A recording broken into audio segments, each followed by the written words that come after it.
Well,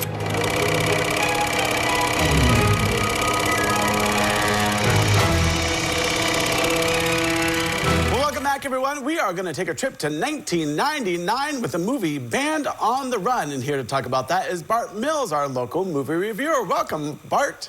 Good morning. I'm flying solo today. My wife's on a trip. So I am going to be reviewing this Band on the Run, which is a movie by a local guy, actually, Merritt Fritchie, who is a Shawnee High School grad, now lives in Detroit. He and two of his buddies who are worked in ad agencies together, Brian Cusack and Jeff Hupp, put this movie together. And it is indeed, as you said, a story of a trio of young men in the 1990s in Detroit. This was kind of a rock renaissance in Detroit a lot of us forgot about, but it gave us the White Stripes and a few other bands that most of us have already forgotten. But there was sort of a renaissance of rock music in Detroit. A lot of folks were going to Detroit to check out the scene. And this is the story of this trio. Their band was called, I got to look at here again, I'm cheating here, the Hot Freaks. And they decided to go on a road trip to go to South by Southwest, hoping to get themselves a record contract. And so it's sort of a traditional road trip story, stuck with a rock and roll story, stuck with a coming of age story, stuck with a sort of finding yourself story. Yeah, so this is kind of like it's a little bit of a coming, like you said, coming of age, also sort of a comedy, I believe. Yeah, I mean, it is. I mean, it is. I call it sort of a straightforward comedy. I mean, it's not a gut buster, but the relationship between these three men, at that age, you're all just ripping on each other, and it is pretty funny. Then there's a bit of a dramatic tone. The one boy, the lead boy, who is played by Matt Pearl. His father, played by Larry Bagby, who may be the most recognizable face on here. He was in Hocus Pocus and Walk the Line and a couple other movies. But he plays his father, and he's wheelchair bound.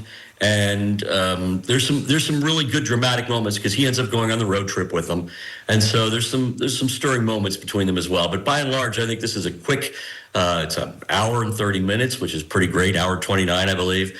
And it's pretty concise and sort of a straightforward comedy. Yeah, and I think that if you're probably a fan of the Detroit garage band music, you're probably going to like this as well because it takes you on a musical journey, I believe, right? Yeah, and I think, actually the music in this is pretty good. I kind of liked that may be my favorite part of the movie, to be honest with you, but that comes from a period of, sort of when I was sort of digging Detroit music as well. So I think it's, for fans of music, it's great. It is a nostalgic thing. It's weird to think of the fact that we would be nostalgic for something like 1999 because that doesn't seem that long ago to me, but that's 25 years ago. And so it is sort of a nostalgia movie for a lot of folks as well. Yeah, so this movie is rated NR, and like you did mention, it's an hour and 29 minutes. I'm going to go to a critic review, okay?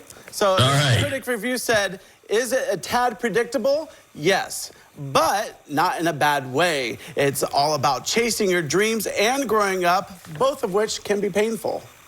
Yeah, this is this is a first movie for these guys, and it's kind of, you sort of know it's a first movie, right? This is not what you're seeing when you go to Hollywood. Now, this won a couple of awards in some smaller movie festivals, and it really is a really good first movie. I tell you what, it looks really good for a guy who sat through a whole lot of independent movies over the years. This one looks good. The writing's crisp. The sound is good. So all those elements of the filmmaking that a lot of first-time moviegoers get wrong, or movie makers, I should say, get wrong, these guys got right. It is a bit predictable. The writing's not as tight as it would be with a couple of pros in line. The acting, for a lot of these guys, it's their first time. They've done a good job, but you can sort of tell there's sort of a community theater vibe to some of it. But by and large, for a first-time movie, this is a pretty great movie. It's a lot of fun to watch. And again, because it's a local guy made it, I think everybody ought to check it out. All right, we're going to have to check out the movie Band on the Run. Well, Bart, thanks so much for joining us today. Thanks for having me. All right, well, don't go away because we're about to return.